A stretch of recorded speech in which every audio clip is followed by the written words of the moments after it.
des lingettes. Pour mouchoir. La bouteille est plus de la moitié. Ça c'est le logo de la Fiat 500, je sais pas si c'est la partie avant ou arrière. Régulièrement on trouve des pièces de voitures, puisque les voitures sont constituées de beaucoup de plastique quand même pour pouvoir les alléger. Une bonne quantité de déchets par terre. Plastique surtout, globalement du plastique. Donc c'est malheureux mais on est content, ça fait une pollution évitée sur place. En fait, on a trouvé récemment du microplastique dans le sang humain. Donc effectivement, on se doute bien que quelque part, ça arrive dans la nature et chez nous. Un masque, mais qui est entrelacé sur des branches, entre des branches. Ah, si, je pense que c'est bon. Ah bah 100 mètres et on a déjà récolté presque une demi-bouteille d'1,5 litre. Donc c'est juste hallucinant. Il y a plein de déchets comme on les voit habituellement, nos mégots, les tout petits déchets en fait qu'on a normalisés et on les voit tous depuis leur existence. Malheureusement en fait on ne les voit plus parce qu'en fait inconsciemment on les a normalisés. Mais en fait c'est pas normal, il ne faut pas les banaliser, au contraire ils existent mais c'est une pollution qu'on a complètement oubliée. C'est le premier déchet en plastique au monde. Parce que dans les mégots de cigarettes il y a de l'acétate de cellulose et l'acétate de cellulose c'est un plastique.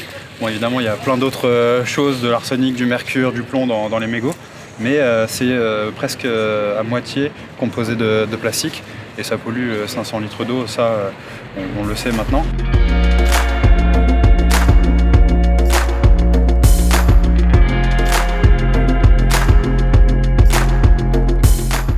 Sur tous les déchets qu'on ramasse, presque, il y a du plastique, même ceux où on ne le pense pas.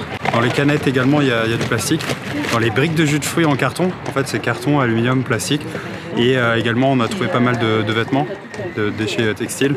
Et souvent dans les vêtements, il y a aussi du plastique, dont le nylon ou le polyester. Donc en fait le plastique il est un peu partout. On ne réalise même plus qu'il est partout, tellement il fait partie de nos vies. Derrière le plastique c'est quand même un hydrocarbure, c'est du pétrole. 1 kg de bouteilles plastiques en PET, c'est 2 kg de pétrole environ.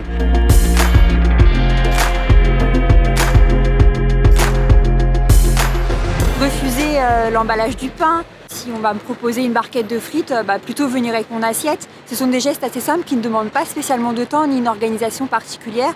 Consommer le maximum en vrac. Aller voir mes commerçants avec mes bocaux. Venir avec son propre mug, sa propre gourde, son propre tupperware. Aujourd'hui, il existe même pour ceux qui sont en route toute la journée des tupperwares chauffants qui fonctionnent sur allume-cigare.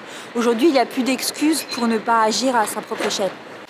Un petit effort de chacun, ça peut tout changer. Donc c'est vrai qu'on regarde juste à notre échelle, on est peu nombreux. On a chacun un sac, mais on a déjà fait énormément de boulot, donc ça marche si tout le monde s'y met. Comme c'est la cata, quand tout le monde fait, quand tout le monde pense que un mégot jeté par terre, ça va.